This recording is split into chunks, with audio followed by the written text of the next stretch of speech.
నమస్కారం city news కి స్వాగతం. ఈనాటి ముఖ్యాంశాలు.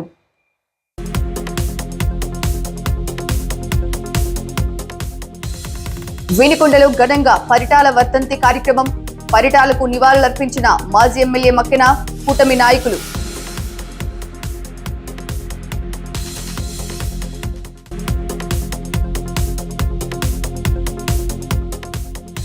ఈ నెల 26న వినుకొండలో ఉచిత కంటి వైద్య శిబిరం. వినుకొండ ప్రభుత్వ జూనియర్ కళాశాలలో ఏర్పాట్లను పరిశీలించిన శివశక్తి ఫౌండేషన్ ప్రతినిధులు.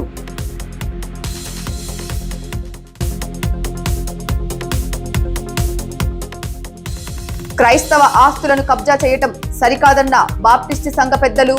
పోరాటం చేసైనా పరిరక్షించుకుంటామని ఉద్ఘాటన.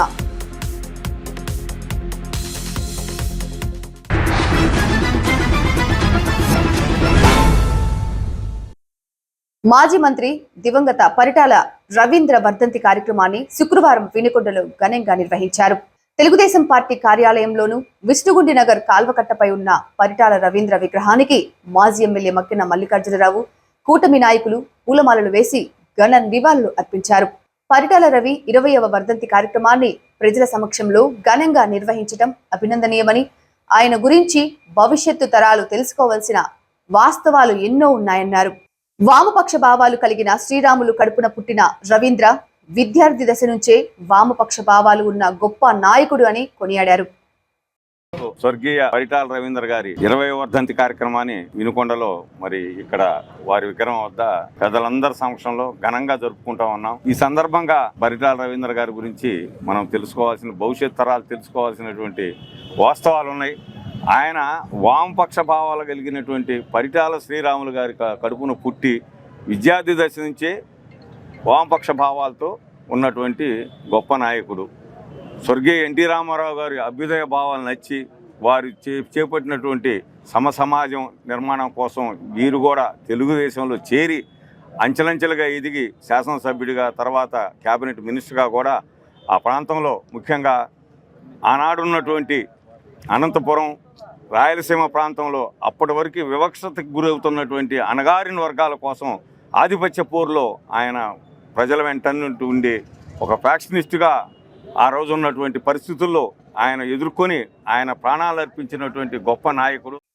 వినుకొండ నియోజకవర్గంలోని రెవెన్యూ, వ్యవసాయ శాఖ అధికారులతో జాయింట్ కలెక్టర్ సూరజ్ తహసీల్దార్ కార్యాలయంలో సమీక్షా సమావేశాన్ని నిర్వహించారు.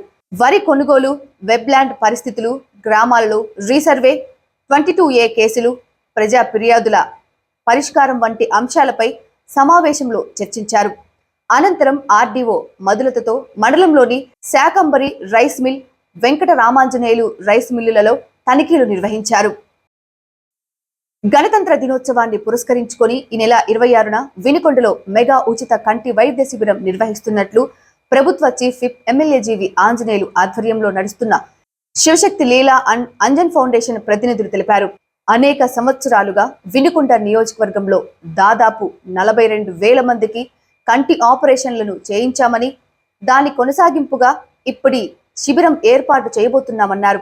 వినుకొండ ప్రభుత్వ జూనియర్ కళాశాల మైదానంలో అందుకు సంబంధించి జరుగుతున్న ఏర్పాట్లను శుక్రవారం ఫౌండేషన్ ప్రతినిధులు జీవి రమణారావు, కోటేశ్వరరావు, రమేష్ పరిశీలించారు.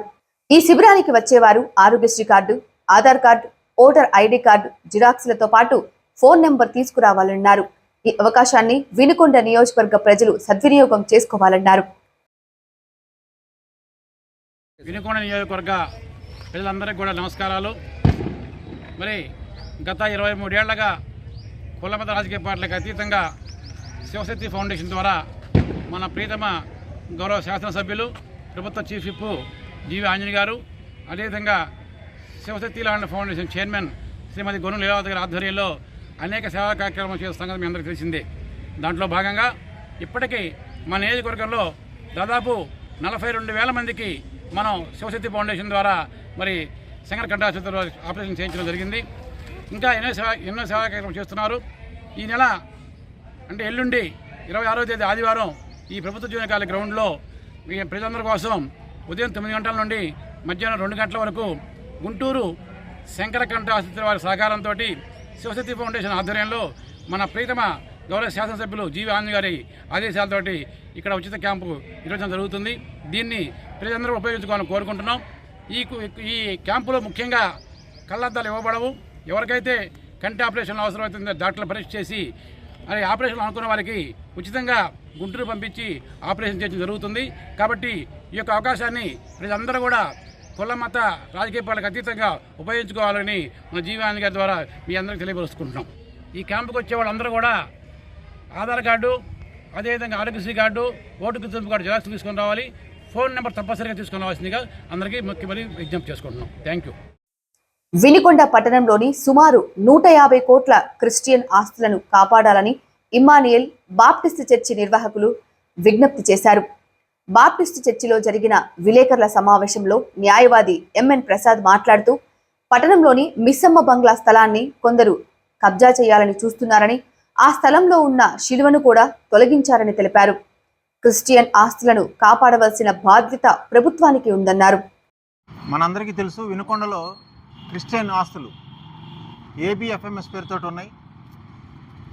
మన వినుకొండలోనే కాదు, భారతదేశ వ్యాప్తంగా కూడా ఏబిఎఫ్ఎంఎస్కి ఆస్తులు ఉన్న విషయం అందరికీ తెలుసు. స్వాతంత్రం రావడానికి ముందే ఏబిఎఫ్ఎంఎస్ వాళ్ళు, American Baptist foreign mission society వారు అనేక ఆస్తులు కలిగి ఉన్నారు. అవన్నీ కూడా ఇవాళ ఈ 75 సంవత్సరాల కాలంలో హార్ట్ ఆఫ్ ది టౌన్గా, హార్ట్ ఆఫ్ ది సిటీస్గా మారి వేల కోట్ల రూపాయల విలువ చేస్తూ ఉన్నాయి. చాలామంది భూ కబ్జాదారులు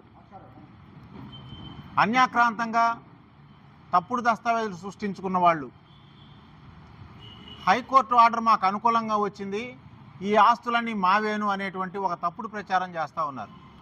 ఇందులో క్రిస్టియన్ సోదరులు, ముఖ్యంగా చర్చి నిర్వాహకులు అందరూ కూడా తెలుసుకోవాల్సిన విషయం ఏంటంటే, హైకోర్టు వారు అట్లా ఎక్కడా కూడా అన్యాక్రాంతమైనటువంటి ఆస్తుల్ని అవి మీవేను అని ఎక్కడా చెప్పలేదు. ఎక్కడా కూడా ఈ ఆస్తులు అనేవి కాపాడటానికే ఈ పిఏబిసి ఏర్పడింది.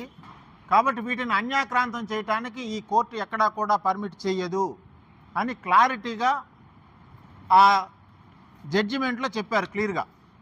స్వాతంత్రం రాకముందు నుంచి ఇక్కడ ఒక ఏబిఎం స్కూల్ కట్టారు. అట్లా గొప్ప చరిత్ర ఉన్నటువంటి ఏబిఎం స్కూల్ని 2000 సంవత్సరంలో అన్యాక్రాంతం చేస్తూ కొంతమందిని ఆకట్టుకుని ఈ పోసా రఘురాము, చిలక జాన్సుందరరావు గారు దానికి కర్త కర్మ క్రియ, దాన్ని రిజిస్ట్రేషన్లన్నీ కూడా దగ్గరుండి చేయించారు. అవన్నీ కూడా చెల్లవు. మతపరమైనటువంటి కార్యక్రమాలకి, ప్రార్థనా కార్యక్రమాలకి వినియోగించబడుతున్నటువంటి స్థలంలో అర్ధరాత్రి పూట వచ్చి కొంతమంది గుర్తు తెలియని వాళ్ళు కానీ, లేకపోతే గతంలో చాలా డిస్ప్యూట్స్ ఉన్నాయి, కోర్టులో వేసిన వాళ్ళు కావచ్చు, అది పోలీసు వారు తేల్చాలి ఎవరున్నారు దాని వెనకాల అనేది. వాళ్ళు వచ్చి ఇట్లా అక్రమంగా ఆక్రమించడం అంటే ఇది చాలా గర్హనీయం, ఇది సరైన విధానం కాదు. ఖచ్చితంగా ఈ ఆస్తులను కాపాడాల్సినటువంటి బాధ్యత ప్రభుత్వాల మీద ఉన్నది. గత ప్రభుత్వ హయాంలో కూడా ఇట్లాంటివి జరిగినాయి, దాన్ని కూడా ఆ రోజున సమర్థవంతంగా ఎదుర్కోవడం జరిగింది, ఎక్కడ కూడా ఒప్పుకోలేదు. ఇవాళ ప్రస్తుత ప్రభుత్వంలో కూడా ఈ భూ కబ్జాదారులు కొంతమంది తయారయ్యారు, దీన్ని కూడా ఎదుర్కోవాల్సినటువంటి బాధ్యత ఉన్నది. దీన్ని మిషనరీలు క్రైస్తవులు కొన్ని ఆస్తులు అప్పగించి ఇది మీరు కాపాడుకోండి,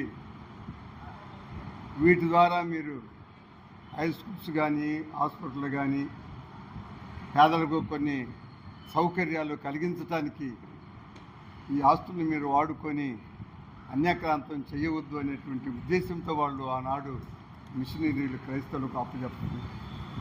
అయితే ఈరోజు వినుకొండలో ఉన్నటువంటి ఈ మిషనరీ ఆస్తులు ప్రతిదీ కూడాను మరి కొంతమంది అన్యాక్రాంతంగా వాటిని రిజిస్టర్ చేసుకోవటం జరిగింది. మేము 1920 నుండి కూడా ఈ ఆస్తులపైన మేము పోరాటం చేస్తూనే ఉన్నాం.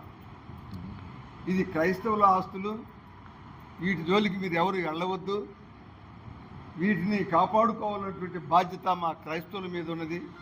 వాస్తవానికి ఈ ఆస్తులన్నీ కూడా ఇమ్మాన్యుయల్ తెలుగు బాప్టిస్ట్ సంఘానికి సంబంధించినవే.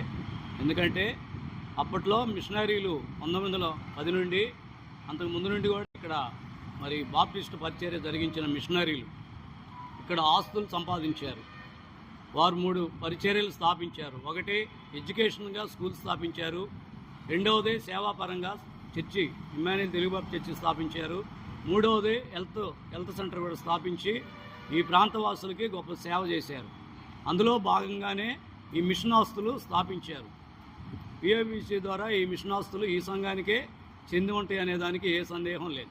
వినుకొండ పురపాలక సంఘంలో టౌన్ ప్లానింగ్ విభాగంలో గడిచిన 1.5 సంవత్సర కాలంగా టౌన్ ప్లానింగ్ సూపర్వైజర్ గా విధులు నిర్వహిస్తున్న శ్రీమతి వెంకట రవణమ్మకు టౌన్ ప్లానింగ్ ఆఫీసర్ గా పదోన్నతి లభించింది.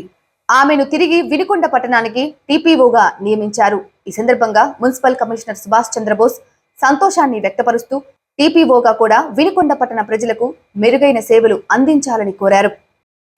సిటీ న్యూస్ ఇంతటితో సమాప్తం. తిరిగి రేపటి సిటీ న్యూస్ లో మళ్ళీ కలుద్దాం. అంతవరకు సెలవు. నమస్కారం.